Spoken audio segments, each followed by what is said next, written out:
자, 1번 내용 분석은 이제 특징을 잡아줘야 되겠죠.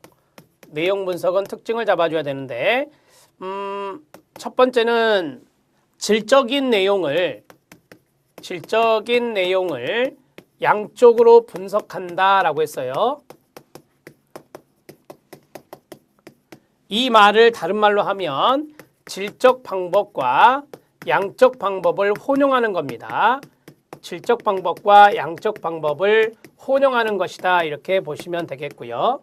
자, 그러면 질적 내용이라고 그랬죠. 의사, 소통, 기록물이 의사, 소통, 기록물 등이 분석 대상이 되겠네요. 분석 대상이 된다. 이렇게 보시면 되고, 자, 그러면 문헌조사의 일종이다라고 말씀드릴 수 있죠. 문헌조사의 일종이고 비관여적 조사에 해당된다라고 했습니다. 자, 이거는 뭐냐면 연구 대상과 상호작용이 이루어지지 않는다. 연구 대상과 상호작용이 나타나지 않는다라고 말씀드렸죠. 그래서 비관여적 조사라. 그리고 하나 더 할까요? 반응 효과가 나타나지 않는다. 반응 효과가 나타나지 않는 것을 비관여적 조사라고 말할 수 있습니까? 네. 자, 그 다음에 현재적 내용뿐만 아니라 플러스 잠재적 내용까지도, 메시지의 잠재적 내용까지도 분석 가능하다. 이렇게 보시면 되겠습니다. 자, 질적 내용을 양쪽으로 분석한다라고 했어요. 양적 분석의 내용에서 객관성이 있어야 된다. 자, 그 다음에 일반성이 있어야 된다. 그 다음에 체계성이 있어야 된다라고 했어요. 자, 이러한 것들이 이제 양적 분석의 힌트가 되겠죠. 이러한 것들도 내용 분석의 특징에 들어간다는 겁니다. 특징을 이렇게 잡아주시면 됩니다. 자, 그 다음에 두 번째는 우리가 이제 범주가 설정이 되면 그 다음에 분석 단위를 결정하게 됩니다. 이 범주 설정이 1번이 되고 이게 이제 2번이 되는 거예요. 자, 이 분석 단위는 동의어가 기록 단위라고 나왔었죠. 기록 단위가 분석 단위가 된다. 그러면 이 분석 단위는 무슨 내용이냐? 기준 항목이다. 기준 항목을 설정하는 것이다 라고 보시면 됩니다. 기준 항목을 분석 단위라고 합니다. 자, 팁으로 하나 말씀드릴 것은 맥락이 있죠, 맥락. 자, 맥락 단위가 더 큰 거예요. 쉽게 말하면 맥락 단위가 더 큰 범위라고 보시면 돼요. 그래서 맥락 단위 밑에 기록 단위가 있는 것이다. 자, 이게 이제 상위 요소가 되고요. 이게 이제 하위 요소가 된다. 이것도 하나 팁으로 알아놓으시면 됩니다. 자, 이제 우리는 이 분석 단위에 대해서 볼 거예요.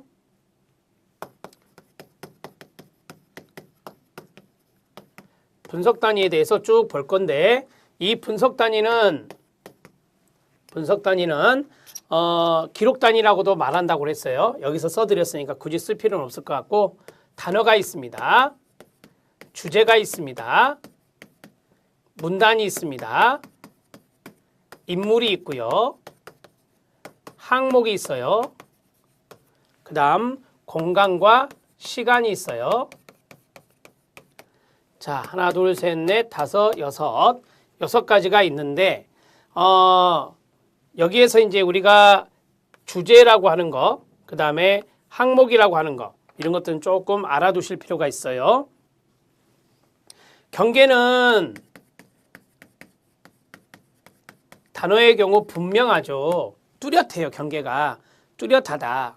그러나 자료의 양이 많으면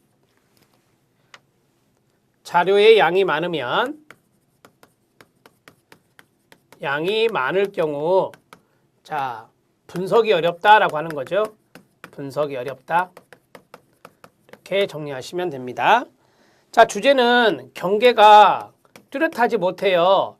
경계가 모호할 수 있어요. 이렇게 정리하시면 되고요. 자, 그 다음에 이제 주제 같은 경우는 주관성이 가미될 수 있다라고 했었잖아요. 주관성이 가미될 수 있다. 가미 가능이 있다. 이런 것들이 이제 조금 문제점이라고 보시면 되겠죠. 그런데 이제 주제 같은 경우는 자료의 양이 많을 때, 되게 자료의 양이 많거든요. 많을 때 적합한 방법이에요. 적합한 방법이다. 이렇게 보시면 돼요. 자, 그러면 두 가지 비교해서 시험 문제 하나 나왔었죠. 자료 거기 보면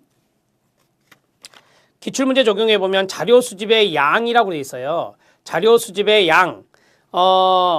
주제를 기록 단위로 할 때가 자료 수집의 양이 이거는 이제 자료의 양이라고 그랬잖아요. 자료가 많으면 주제로 하는 게 좋은 거예요. 그런데 이제 수집을 했을 때 자료 수집의 양은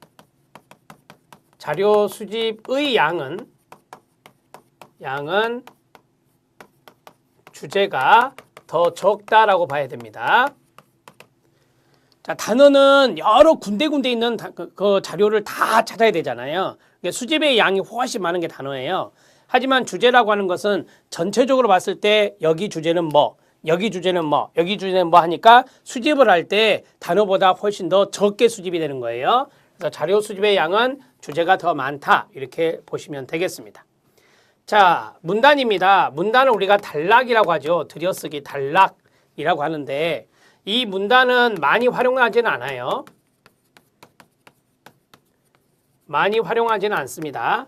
많이 활용하는 게 뭐라겠죠? 주제라겠죠. 주제. 주제를 많이 활용합니다. 많이 활용한다. 이렇게 적어주시면 되겠고요. 자, 한 문단에 나왔으니까 한 문단에 두 가지 이상의 주제가 있다. 한 문단에 두 가지 이상의 주제가 있다면 무슨 단위가 좋다고요? 네, 주제 단위, 주제라고 하는 기록 단위가 바람직하다. 이게 이제 시험에 나왔던 지문이니까 적어 놓으시는 게 더 좋아요. 자, 이거 인물을 그대로 이해하시면 되고요. 항목은 되게 이제 학술지 논문 분석을 할 때 많이 쓰는 것이 항목이다. 이렇게 보시면 됩니다. 자, 공간 시간도 아시겠죠? 이건 신문의 지면이라든지 방송의 시간대라든지 이것을 보는 것이다. 이렇게 보시면 돼요. 여러분, 인물에는 되게 이제 소설이라든지 연극이라든지 영화라든지 자, 이런 것 등을 분석할 때 많이 쓰는 게 등장인물 분석해야 되니까 인물이 될 것 같습니다.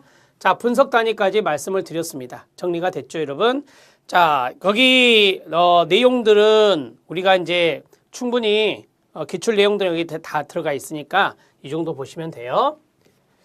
자, 이제 3번 들어갈게요. 자, 3번은 장단점이에요. 내용 분석의 장단점인데 장점과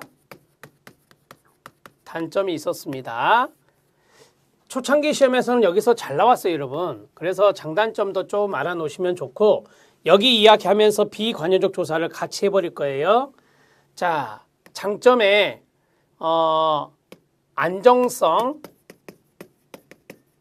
융통성,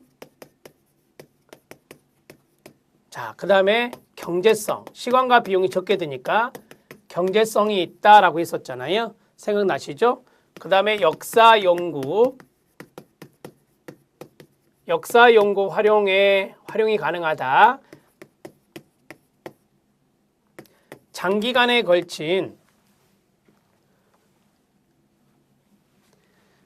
거기 보면 장기간에 걸쳐 발생한 과정, 장기적 과정이요.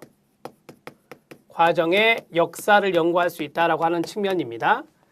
자, 그리고 비관여적 조사라고 했어요. 비관여적 조사.